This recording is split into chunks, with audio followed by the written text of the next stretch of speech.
Let me talk to you for a minute, family. Can we have an honest conversation? Because I'm going to tell you the absolute worst thing that you can do right now if you play fantasy football, if you participate in dynasty fantasy football, if you are big on the best ball tournaments, Underdog Fantasy, DraftKings, FFPC, the worst thing that you can do right now that the fantasy football season is over, is tap out. It's close your eyes. It's to lay around and wallow in sorrow because you lost. It's to be frustrated because your favorite player didn't play in week 17. The worst thing you can do is tap out, because the news, the things that are happening right now in week 18 in the NFL, it's going to influence and shape the content that you consume in the spring during the rookie draft process. Once the NFL draft gets here, and once we get to the point where we start to draft for our fantasy football teams, you better be paying attention to what's going on, and more importantly, how the fantasy football community in space thinks and perceives and reacts to the things that are going on in the NFL. And that's what we're going to talk about today. Got a couple of news topic items that I feel inclined and compelled to discuss with you good people. And we're going to talk about how that may or may not influence the fantasy football space. One of them being, gentleman that you see on the screen right behind me, number 9 from Washington, Michael Penix Jr., and the comparisons that some are making to potential offensive rookie of the year down in Houston, C.J. Stroud. We're also going to talk about Fly Eagles Fly, A.J. Brown, who apparently, according to some reports from people from the Philadelphia Inquirer, is a cancer and a distraction inside the locker room. And then we are going to talk about probably the most hot topic item in the fantasy football space today, the topic of ROI, return on investment, and who you should or should not be paying money to in fantasy football. We got a lot to talk about, a little bit of time to do it, so let's get it. Okay, let's get it. Bitch, let's get it. Woo! Appreciate y'all being here. If you're new to the channel, y'all know who it is, man. It's your boy Ray G. You can find me on X at RayGQ. And we're going to talk about some things that are permeating in the fantasy football space and how we should react or think about those individual items. So let's kick this thing off and talk about one of the best players in the NFL, A.J. Brown. And I talked about it at the beginning. There was a report, a quote, an actual video from one of the reporters, or an insider, I would say, from the Philadelphia Inquirer, Marcus Haynes, that was talking about A.J. Brown being a cancer in the locker room or causing some friction and some problems in the locker room because of his body language, voicing frustrations with the offense. Philly had a big change. They lost their DC and their OC after going to the Super Bowl. That team last season looked completely unstoppable. They started off the season 10-1, lost 4 of the last 5. Nobody saw that coming. But let's hear what Mr. Haynes had to say about A.J. Brown. Again, A.J. has issues with something. I was told by his teammates that and it's this is with the Marcus coach. Hayes. I don't Marcus think that's a big Hayes is stretch. talking right now. We see him reacting to play calls on the field all the time. And I guess to his credit, he doesn't want to start more than what we're seeing. But there are a couple of players on the team I talked to, one of whom I quoted on Background. When you're a captain and a leader and arguably the best player on the team, your body language matters. Oh, yeah.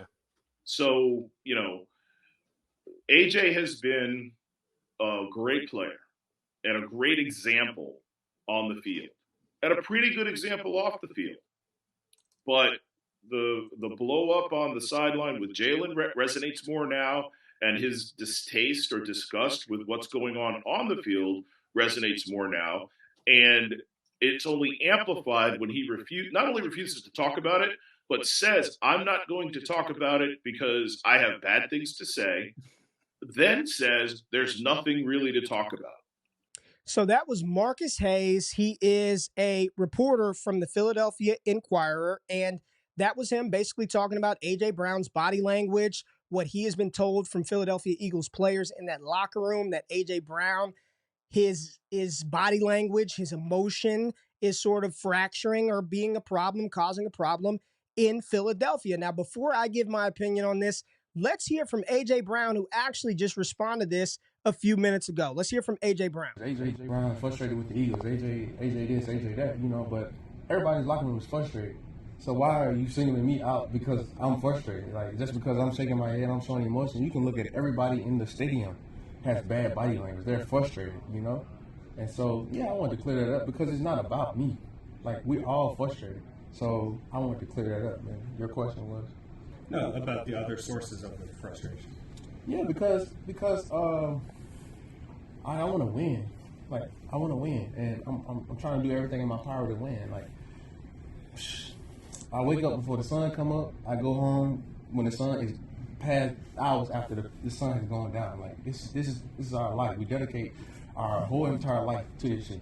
Like, I'm sorry for cursing, but it's serious to us. You know what I'm saying? And so it comes with frustration because if one man goes the wrong way, a half inch, the play is over. It doesn't work, and that's what happens. And that's what actually happened that last drive. You know, that Brian is getting crucified on the play call or whatever. That second play, if somebody go the left and block a certain person, it's a 30-yard touchdown by Jalen when he runs in. So that's why it's the dirtiest game of it. That's the greatest game it is today because it takes all 11 to be on the same page. And if one person messed up, the whole play is over with. AJ. So my thoughts on this are, from a fantasy perspective, I'm not going to dive into what journalists should or should not do. I understand that there's a level of, anonymity that these reporters must keep in order to keep those sources inside team locker rooms. I'm not here to debate any of that. I'm no journalist. I've never worked inside a locker room. I don't do that. All I know is from a fantasy perspective, I've seen some people already talking about, A.J. Brown's going to ask for a trade in the offseason. A.J. Brown this, A.J. Brown that. Here's the reality of the situation. Philly lost 2 coordinators. From the beginning of the season, and I have talked about this on my show, Wake Up with Ray G, Mondays, now that it's the offseason, 8 a.m. Eastern Standard Time, the offenses look different without Shane Steichen. You see what he's doing in Indianapolis with Gardner Minshew, what he's doing for Michael Pittman Jr. and some of the weapons and the talent in Indianapolis. It looks different under Johnson. It does. And Philadelphia's offenses look different all season long. Losing 4 of the last 5, A.J. Brown has not been as impactful as he was earlier in the season when they started off 10-1. You have to wonder how much of this is Hurts, how much is the OC, how much of it is Nick Sirianni, the offense, or just bad variance to the running up against. But A.J. Brown, what is undeniable is he's top 5 in the NFL in receptions with 105. He's top 5 in the NFL in yards with over 1,440 yards. And he's top 20 in the NFL with 7 touchdown receptions.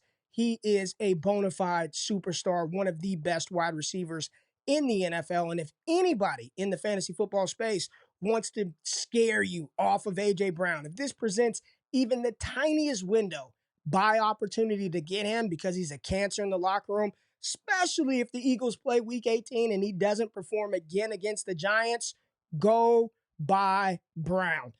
Drop the bomb. I'm standing with A.J. Brown. Drop the bomb. Standing with A.J. Brown. I think it is a story because I do believe that everybody's frustrated in that locker room.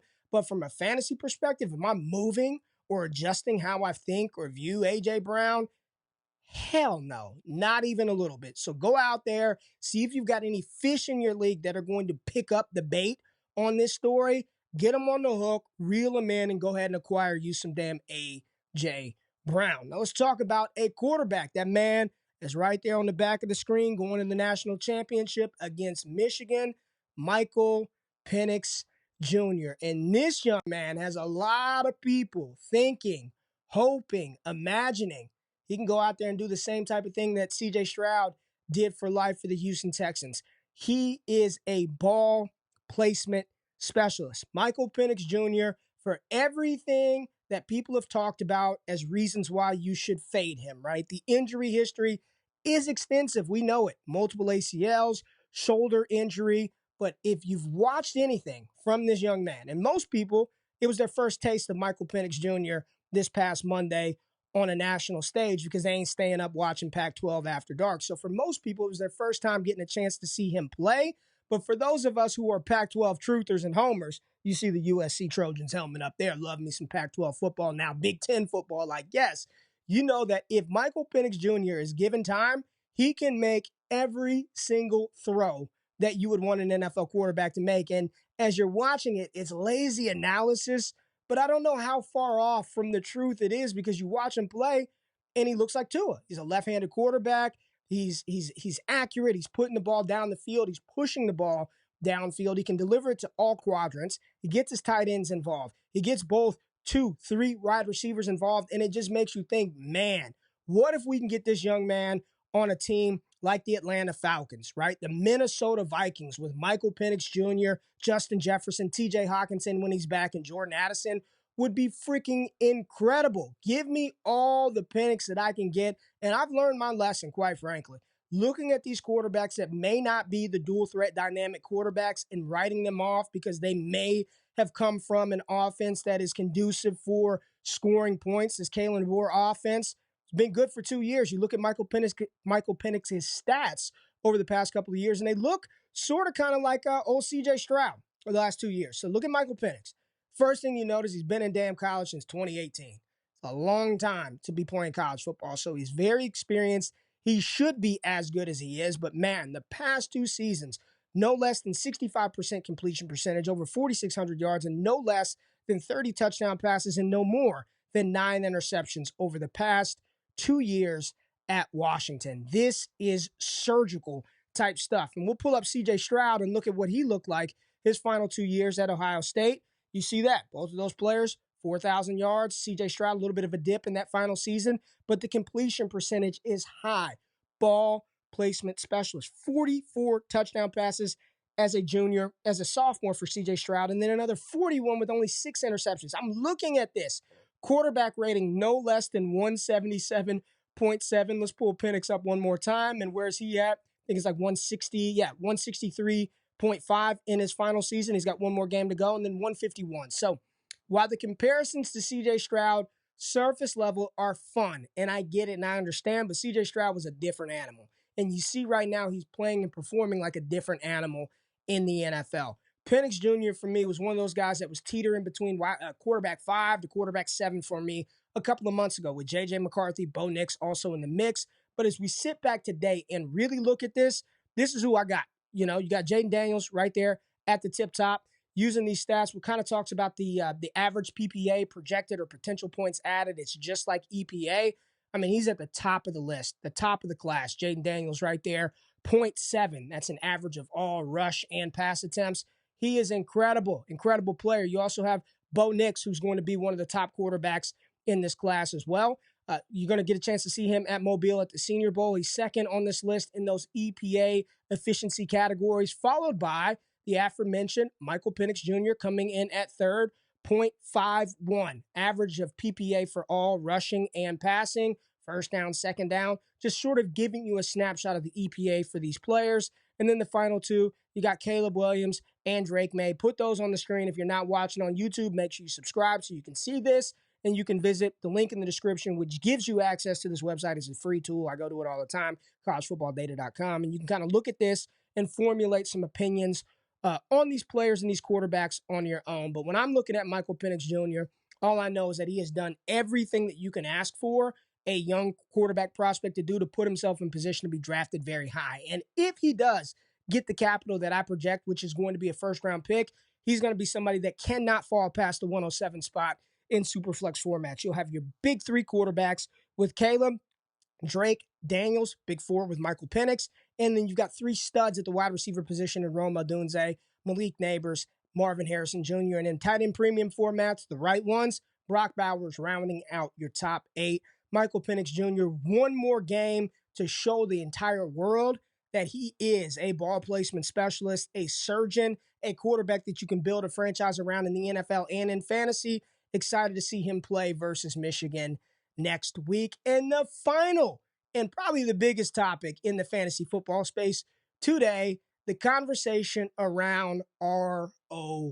So let's just talk about it. And I don't know if this was the ignition, right? If this was the actual the inception, the start point of this entire conversation that's just been going all over social media the past 24, 48 hours. But I'm going to give him credit. I'm going to give Jordan McNamara, Analytics of Dynasty, at McNamara Dynasty on X, the credit here because he pros this, and I saw this yesterday. Saw this on the 1st.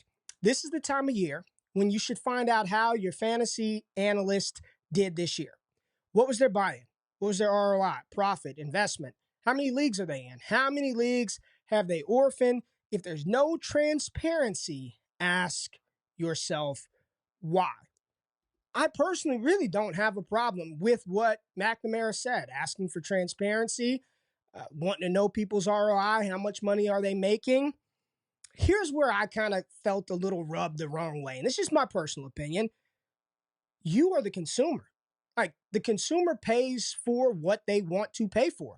And there are different factors as to why people buy a website subscription here, pay for a Patreon service there, on a YouTube video, provide a super chat for their favorite creators. And not all of those things are draped in how much money you make playing fantasy football. I'm not about to do all of that shit. I'm just telling you right now. I play in over 30 leagues, and I'll just be honest with you right now, won 5. I won 5 of the 30 leagues that I was in, but I also max entered Best Ball Mania 5, Best Ball Mania 4, 150 teams in that. Multiple teams in some of the other underdog fantasy tournaments. Over this season, I probably made close to about 10 grand in profit from fantasy. That ain't no life-changing money. Like, $10,000 is doing nothing long-term for anybody. So in my opinion, if you're playing fantasy football in dynasty leagues and redraft leagues to make money, RO, what are you doing?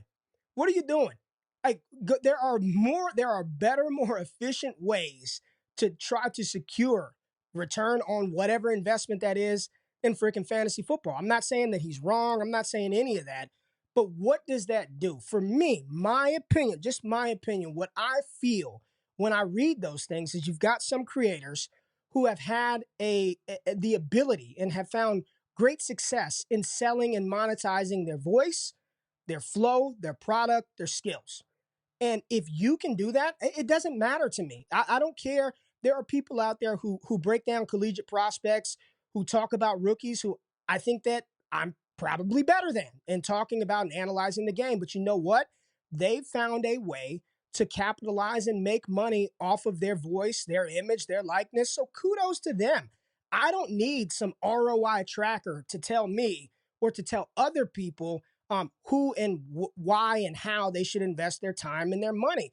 And spare me the fool thing that you're looking for transparency for those out there. I want to protect the people who are paying these individual creators.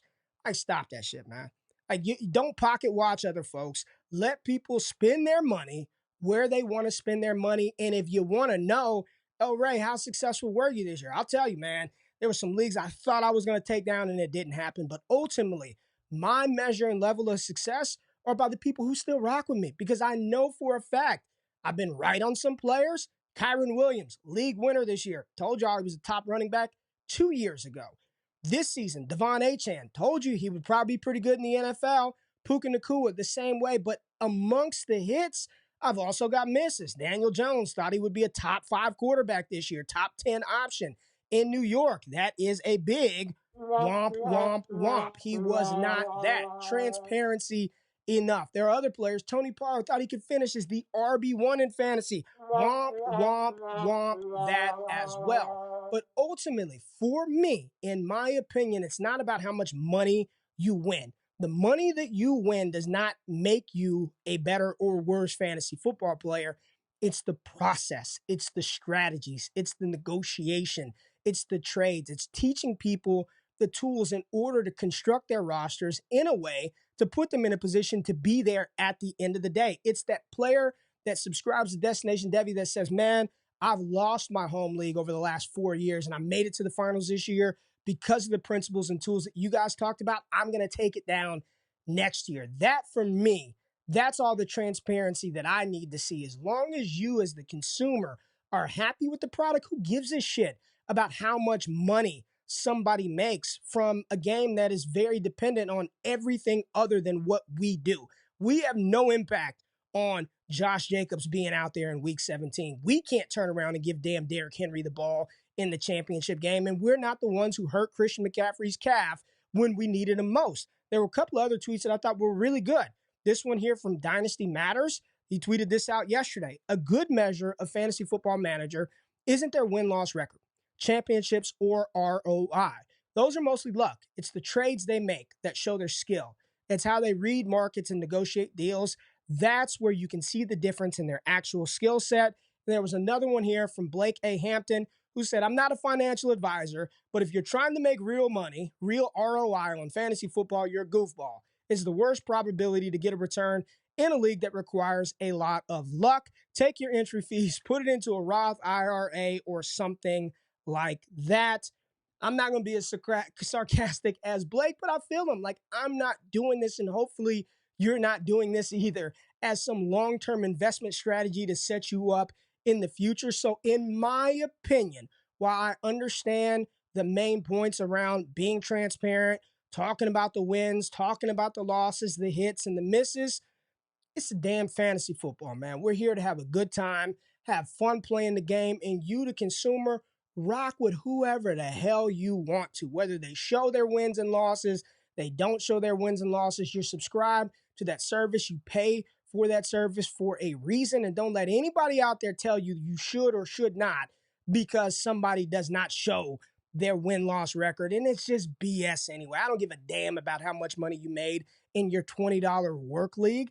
Who gives a shit about any of that? Make sure you're out there providing actionable advice to put players in the right position to be successful when that lucky season and spell starts to take place. So, interesting topic.